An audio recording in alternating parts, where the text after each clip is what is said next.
राधे राधे मेरे प्यारे भाइयों बहनों माताओं व बंधुओं, संस्कार की बातें चैनल में आपका स्वागत है।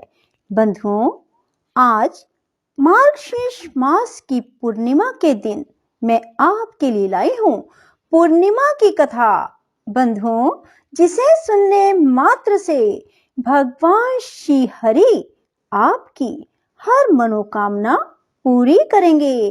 भगवान श्री हरि की आप पर अपार कृपा होगी और भगवान श्री हरि मां लक्ष्मी के साथ आपके यहाँ स्थिर रूप में वास करेंगे।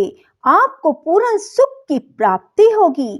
बंधुओं, यदि आपने हमारे चैनल को अब तक सब्सक्राइब नहीं किया तो जरूर करें और बेल आइकन दबाना ना भूलें, ताकि आपको हमारी आने वाली सभी वीडियोस की जानकारी सबसे पहले हो सके। बंधुओं, वीडियो को पूरी सुनने के बाद कमेंट बॉक्स में जय विष्णु भगवान जरूर लिखें, जय लक्ष्मी माँ जरूर लिखें। बोलो विष्णु भगवान की जय हो, लक्ष्मी माता की जय हो।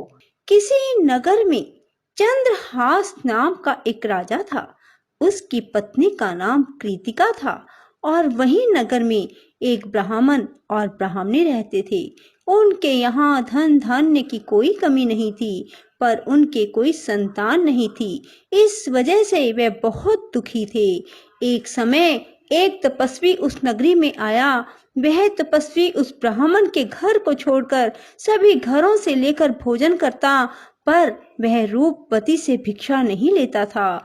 एक दिन जब तपस्वी ने किसी अन्य घर से भिक्षा ली और गंगा के किनारे जाकर प्रेम पूर्वक खाने लगा, तब धनेश्वर ने तपस्वी के सभी कार्यों को करते देखा और अपनी भिक्षा के अनादर को देखकर धनेश्वर तपस्वी से जाकर बोले, आप सभी घरों की भिक्षा लेते हैं, पर मेरे घर से भिक्षा क्यों नहीं लेते? तब तपस्वी ने कहा, जो निसंतान हो उसके घर की भिक्षा बड़ी पापदायिनी मानी जाती है। पतितों का अन्न खाने से मनुष्य आप भी पतित हो जाता है। क्योंकि तुम निसंतान हो, इसलिए मैं तुम्हारे घर की भिक्षा नहीं ले सकता।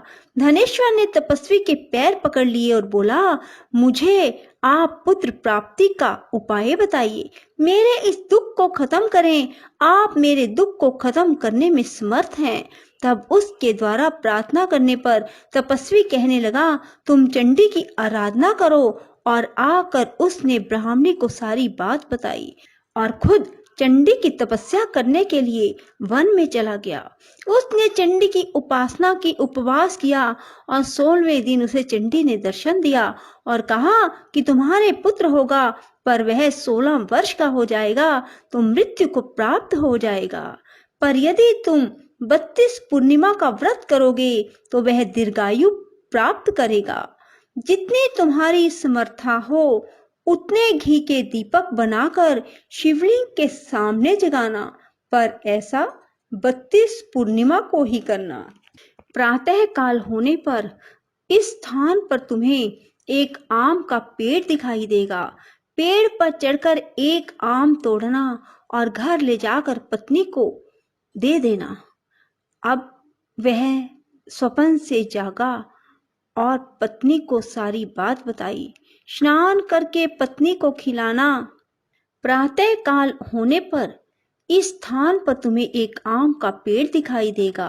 पेड़ पर चढ़कर एक आम तोड़ना और घर ले जाकर पत्नी को सारी बात बताना और स्नान करके पत्नी को खिलाना। उसके संतान होगी।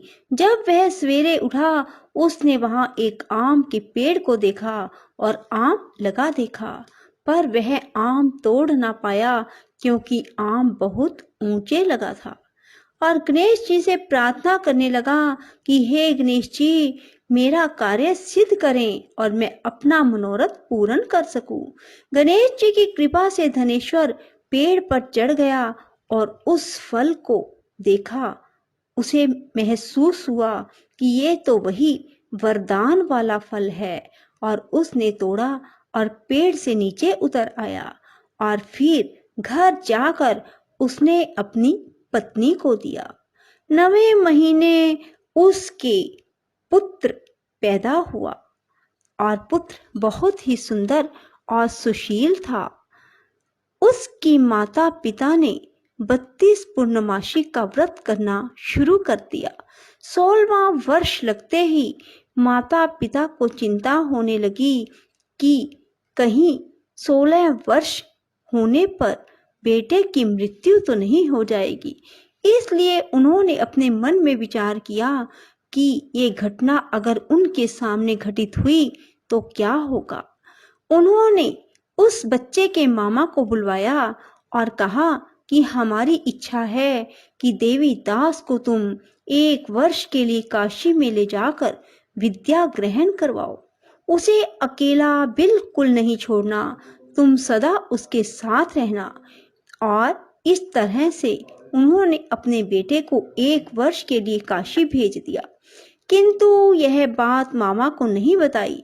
धनेश्वर ने अपने पुत्र की मंगल कामना के लिए भगवती की आराधना शुरू कर दी और फिर 32 पूर्णिमा का व्रत पूरा कर लिया। कुछ दिनों के बाद मामा भांजा किसी गांव में ठहरे हुए थे। जिस धर्मशाला में वे ठहरे हुए थे वहां एक बारात ठहरी हुई थी। लगन के समय वर को कोई रोग हो गया। वर के पिता ने कुटुंबियों के साथ विचार विमर्श किया कि वह देवीदास को वर के रूप में ले जाते हैं और बाद में विवाह के अन्य काम अपने पुत्र के साथ करवा देंगे। वर का पिता देवीदास के पास गया और बोला, तुम थोड़ी देर के लिए अपने भांजे को हमें दे दो ताकि लगन का काम सुचारू रूप से हो सके। उसके मामा बोले, वर को जो मिले वो हमें देना, मेरा भांजा वर बन जाएगा। और वे मान गए और देवीदास को वर बनने के लिए भेज दिया। विवाह कार्य विधि पूर्वक संपन्न हो गया। पत्नी के साथ भोजन ना किया और पत्नी ने देखा कि उसकी पति की आंखों में आंसू है। वह बोली, आप उदास क्यों हैं? लड़के ने सारी बात बताई। उस कन्या ने कहा, ऐसा कैसे हो सकता है? अग्नि के सामने मैंने आपको पति बनाया है। देवीदास ने कहा, ऐसा मत कहिए, मेरी आयु बहुत छोटी है, मेरी मृत्यु के बाद तुम्हारा क्या होगा? पत्नी बोली, जो होगा सो देखा जाएगा। दोनों ने साथ में भोजन किया और सो गए। देवीदास ने जाने से पहले अपनी पत्नी को 3 नगों से जड़ी अंगूठी दी और एक रुमाल दिया और कहा कि इसे मेरा संकेत समझकर स्थिर चित्त हो जाओ। मेरा जन्म मरण जानने के लिए एक पुष्प वाटिका लगाओ और वहां नव मल्लिका लगाओ और उसे जल से सिंचित करती रहो। जिस दिन ये सूख जाए समझ लेना मेरे प्राणों का अंत हो गया, अर्थात मेरे प्राण निकल गए। जब ये फिर से हरे भरे हो जाएं तो समझ लेना मैं जीवित हो गया हूँ और इसे मेरा संकेत समझना। प्रातः काल होते ही विवाह कार्य संपन्न हुए तो कन्या ने अपने पिता से कहा, यह मेरा पति नहीं है, मेरा पति वही है जिसका रात्रि में मेरे साथ विवाह हुआ था। यदि यह मेरा पति है तो मुझे बताए कि रात्रि में हमारी क्या बातें हुई थी, इसने मुझे क्या दिया। ये बातें सुनकर वर कहता, मैं कुछ नहीं जानता।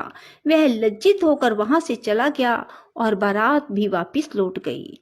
मामा भांजा काशी विद्या अध्ययन के लिए चले गए और एक दिन काल से प्रेरित होकर एक सर्प देवीदास को काटने के लिए वहां पहुंचा। जहर की ज्वाला से सारे स्थान जहरीला हो गया। पूर्णिमा व्रत की कृपा से सांप उसे काट ना पाया। काल वहां आया, उसके शरीर से उसके प्राणों को निकालने की कोशिश करने लगा और वह मूर्छित हो गया। भगवान शिव पार्वती भी वहां आए।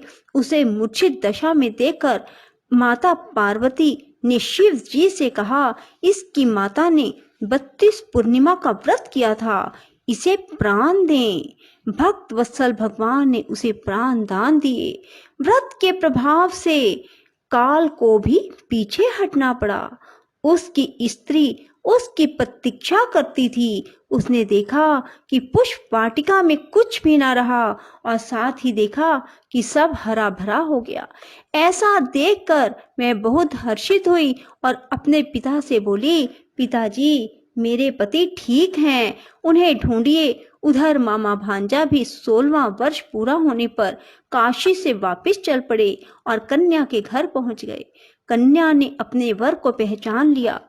धनेश्वर 32 पूर्णिमाओं के व्रत करने से पुत्रवान हो गया और जो भी स्त्री इस व्रत को करती हैं वह कभी विधवा नहीं होती, सौभाग्यवती रहती है। यह व्रत पुत्र पौत्रों को देने वाला और सभी मनोकामनाओं को पूर्ण करने वाला है। भगवान शिव की कृपा से 32 व्रत करने वालों की हर इच्छा पूरी हो जाती है। बोलो शिव शंकर भोलेनाथ की जय। राधे राधे, जय श्री कृष्णा। बंधुओं, यदि आपको हमारी वीडियो पसंद आए तो इसे लाइक करें और शेयर भी जरूर करें। धन्यवाद।